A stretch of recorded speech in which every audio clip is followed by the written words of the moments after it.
সকালবেলা ঘুম থেকে উঠে দেখি বাইরে প্রচণ্ড বৃষ্টি হচ্ছে, কিন্তু কিছুই তো করার নেই, আজ তো পেয়ারা বাগান যেতেই হবে।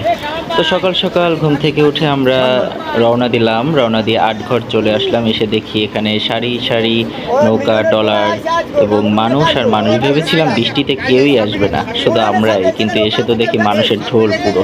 যাই হোক, ট্রলার আমরা নেইনি, কারণ ট্রলারে অনেক শব্দ হয়, এই কারণে আমরা চারজন মানুষ ছিলাম, তাই আমরা ছোট দেখে একটা নৌকা নিয়ে নিয়েছি। তো আমি এবার, সবাই উঠে গেছে, আমি এবার নৌকায় উঠতেছি। যে আর আমাদের মনে হয়েছে যে ট্রলারের থেকে এই নৌকাটায় আমরা বেশি এনজয় করতে পারবো। তো অবশেষে আমরা খালের গা ঘেঁষে পেয়ারা বাগানের উদ্দেশ্যে রওনা হলাম। এখানে এটা খালি বললে চলে, যেহেতু এখন আমরা একটু বড় খালে আছি। তারপরে ছোট একটা খালে ঢুকবো এবং খালে দেখা যাচ্ছে যে অনেক নৌকা পেয়ারা নিয়ে যাচ্ছে। এরা হয়তো বাজারে বিক্রি করবে, এই কারণে।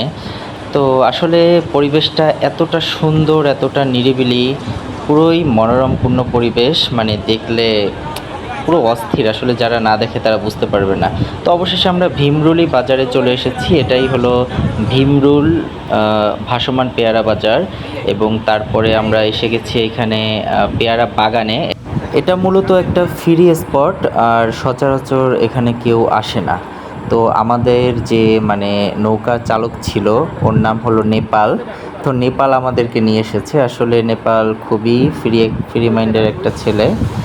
ও একটুও তাড়াহুড়া না করে খুবই মানে সুন্দরভাবে পুরো পেয়ারা বাগানটা আমাদেরকে সুন্দর করে ঘুরিয়ে দেখিয়েছে। তো আপনারা যারা মানে পেয়ারা বাগানে যাবেন, অবশ্যই নেপালের খোঁজ করবেন, অন্য নৌকায় ওঠার ট্রাই করবেন, কারণ ও কাউকে তাড়া দেয় না।